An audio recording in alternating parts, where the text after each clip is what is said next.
La televisión mexicana está llena de momentos inolvidables, personajes entrañables y programas que marcaron generaciones.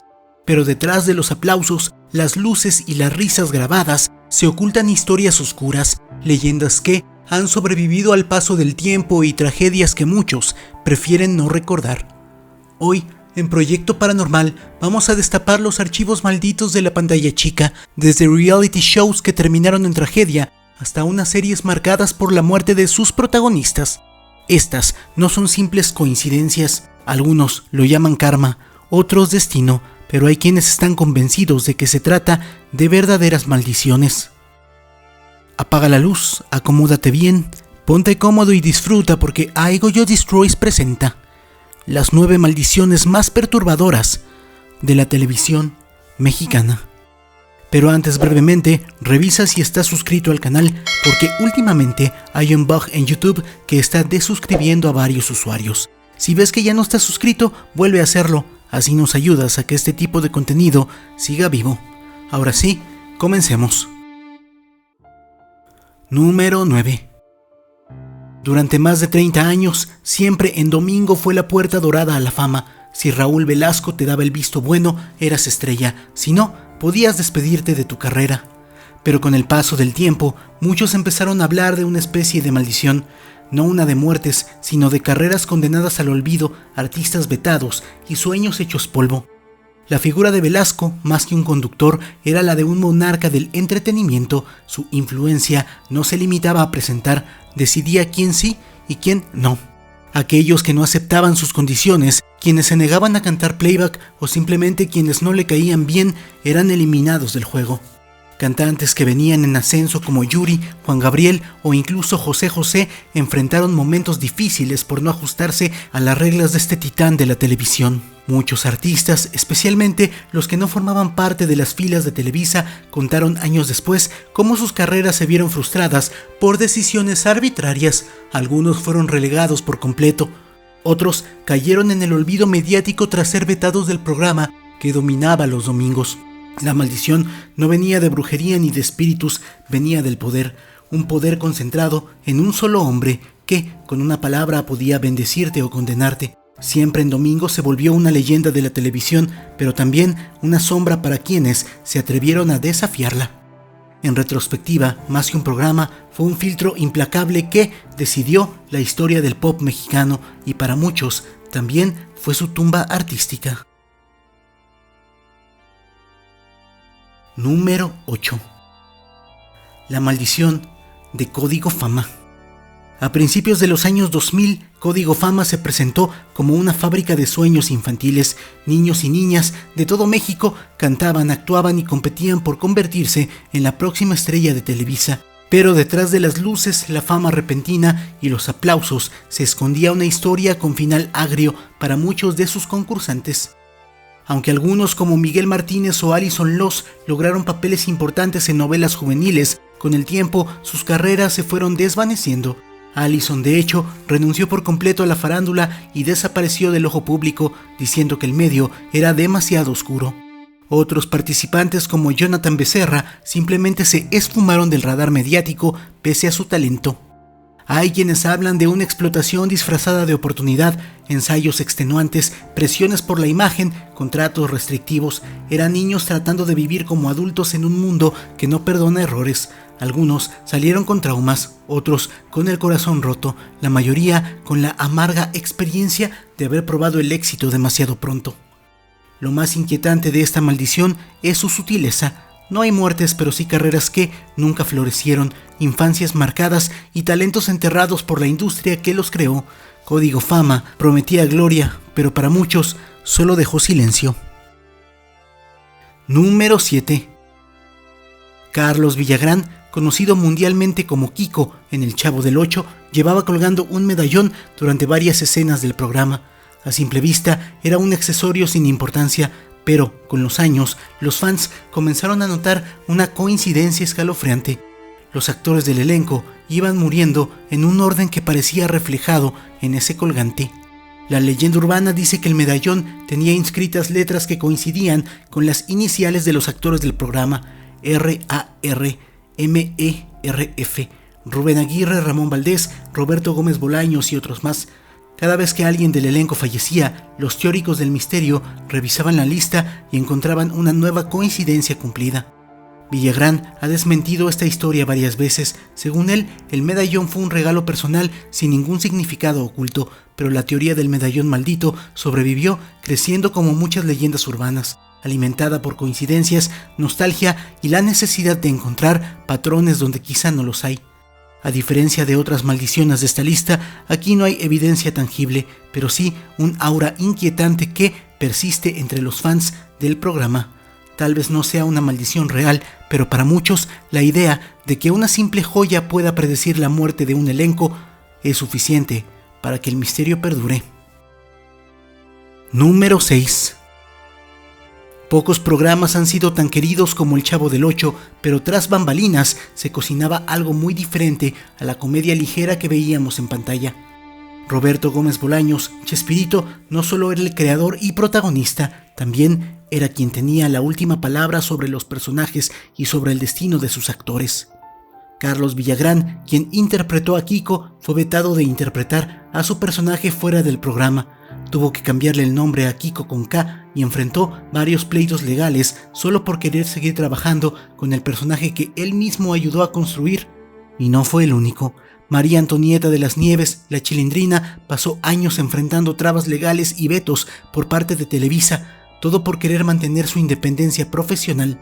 Según algunos reportes, Chespirito hizo lo posible por bloquear cualquier intento de ella por protagonizar programas propios con su personaje. Incluso Florinda Mesa, quien interpretaba a Doña Florinda y era pareja sentimental de Chespirito, ha mencionado las tensiones y rivalidades dentro del elenco. Varios actores han confirmado que las decisiones de Chespirito no siempre eran las más justas y que muchos terminaron alejados del medio o trabajando en el extranjero para poder subsistir. Esta maldición no fue sobrenatural, pero sí fue profesional. Una dinámica de poder tan fuerte que dejó heridas, enemistades y carreras bloqueadas, porque a veces los villanos no están en la historia, están escribiéndola. Número 5. A principios de los años 80, Cachún Cachún Ra Ra irrumpió en la televisión mexicana como una comedia juvenil que mezclaba humor, picardía y una visión fresca del ambiente escolar. Fue un fenómeno, pero con los años el programa se rodeó de un halo siniestro debido a la cantidad de muertes prematuras que afectaron a varios de sus actores. Viridiana Alatriste, hija de Silvia Pinal, murió en un trágico accidente automovilístico en 1952, poco después de su participación en el programa. José de Mara falleció en 1992 por problemas pulmonares. Rodolfo Rodríguez Besares en 1994 por cáncer.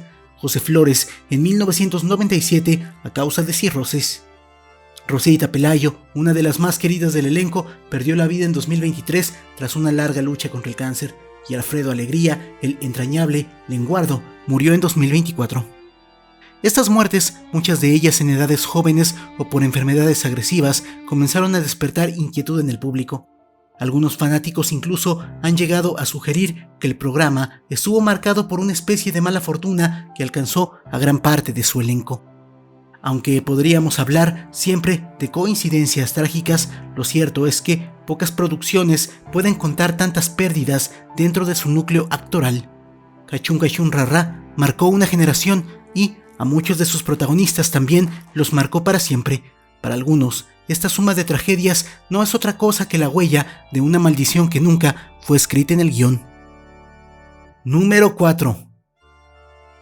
Lo que comenzó como una comedia ligera inspirada en el humor de situaciones cotidianas se convirtió en un programa entrañable para millones de mexicanos.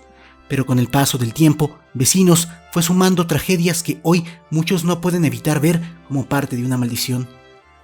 El caso más mediático fue el de Octavio Ocaña, quien interpretaba al icónico Benito Rivers. En octubre de 2021 murió en circunstancias confusas tras una persecución policíaca. Su muerte generó indignación y teorías conspirativas. Antes de él, Polo Ortín, Don Roque, falleció en 2016 por causas naturales, al igual que María Rubio, Doña Soco, en 2018. Raúl Chóforo Padilla, quien interpretó a Don Melitón, también murió en 2013. Yolanda Martínez, Jovita, Sammy Pérez en participaciones especiales Ignacio López Tarso, Don Lorenzo, abuelo de Benito, también forman parte de la lista de actores que han fallecido tras su paso por el programa. Incluso miembros del equipo de producción como Juan Manuel Herrera Chaparro, también conocido como Juanito, perdieron la vida durante las grabaciones de temporadas recientes. Si bien podría tratarse de una simple consecuencia de una producción longeva, los fans no han podido evitar notar lo inusual de tantas pérdidas dentro de un mismo proyecto. La sombra de la maldición de Vecinos se proyecta con cada nueva temporada, dejando una sensación amarga entre risas grabadas y sets llenos de ausencia. Número 3. Lo que empezó como un programa de citas para entretener a las tardes se fue convirtiendo en un semillero de tragedias.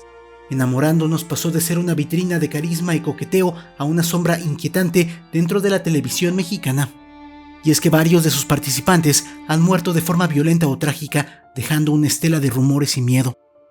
Uno de los casos más conocidos es el de Brian del Prado, ex participante asesinado en noviembre de 2019 mientras conducía por Coyoacán. También Jonathan Fuentes, otro ex participante, fue encontrado muerto en 2022.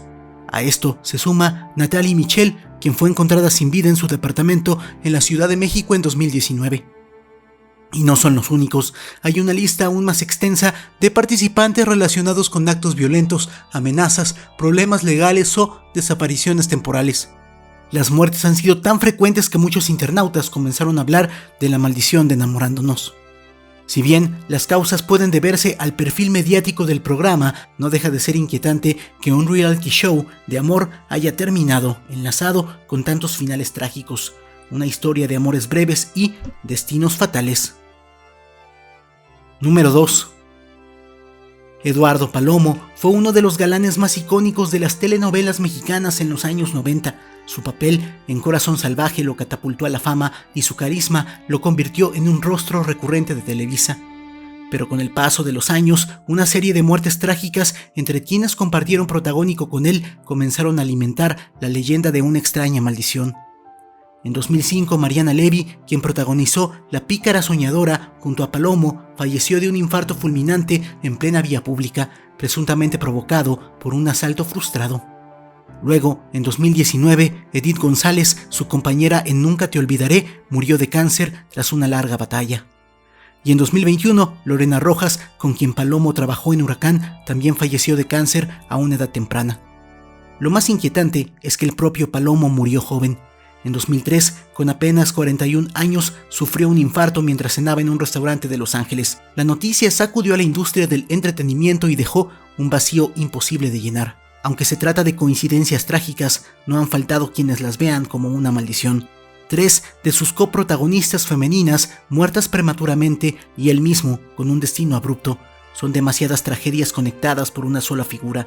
Tal vez solo sea eso, coincidencia, pero los amantes de los misterios prefieren creer que hay algo más detrás del rostro sereno de Eduardo Palomo. Número 1. El reality musical más famoso de la televisión mexicana, La Voz México, no solo ha sido una plataforma para lanzar talentos, también se ha visto envuelto en una serie de tragedias que han otorgado una fama oscura entre los fanáticos. La más recordada y perturbadora es la muerte de Jenny Rivera, quien fungía como coach en la segunda temporada y falleció en un trágico accidente aéreo en diciembre de 2012. Pero su caso no es el único. Varios concursantes que participaron en el programa también murieron en circunstancias violentas. Gibran David murió en 2014 luego de ser probablemente secuestrado. Lisbeth González falleció en un accidente automovilístico donde su hermana gemela, Lisette González, sobrevivió. Llano Fuentes, finalista de la primera temporada de La Voz México, murió a los 45 años luego de recibir 3 disparos en la cabeza. Además, Jacqueline Brancamontes perdió a uno de sus bebés cuando conducía La Voz. Los fans más supersticiosos comenzaron a hablar de una maldición que pesa sobre quienes participan en el show. Aunque podría tratarse simplemente de coincidencias, la lista de tragedias es tan larga como inquietante. Algunos atribuyen esta racha de muertes al excesivo estrés de la fama repentina, otros a factores externos como la violencia del país. Pero lo cierto es que La Voz México, lejos de ser solo un escaparate musical, se ha convertido también en una historia de sombras. Hoy, aunque el programa sigue al aire, muchos lo ven con otros ojos, porque el precio de la fama, al parecer, a veces también se paga con sangre. La televisión mexicana ha sido cuna de ídolos, pero también de tragedias. A veces, lo que vemos en pantalla es solo una parte de la historia y lo que ocurre detrás de cámaras es mucho más perturbador que cualquier guión. ¿Existen realmente las maldiciones o son simplemente coincidencias que la mente humana se empeña en conectar? Tal vez nunca lo sabremos, pero lo cierto es que estos casos dejaron una marca profunda tanto en la industria como en quienes crecimos con estos programas. Cuéntame en los comentarios, ¿conocías todas estas historias? ¿Cuál te pareció la más inquietante? Y si sabes de alguna otra maldición televisiva que se nos haya escapado, déjala abajo. Puede ser el siguiente vídeo del canal.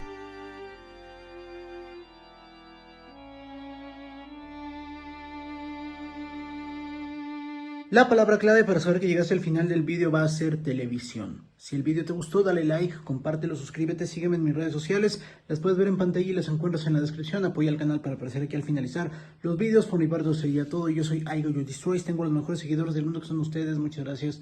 Pum pum.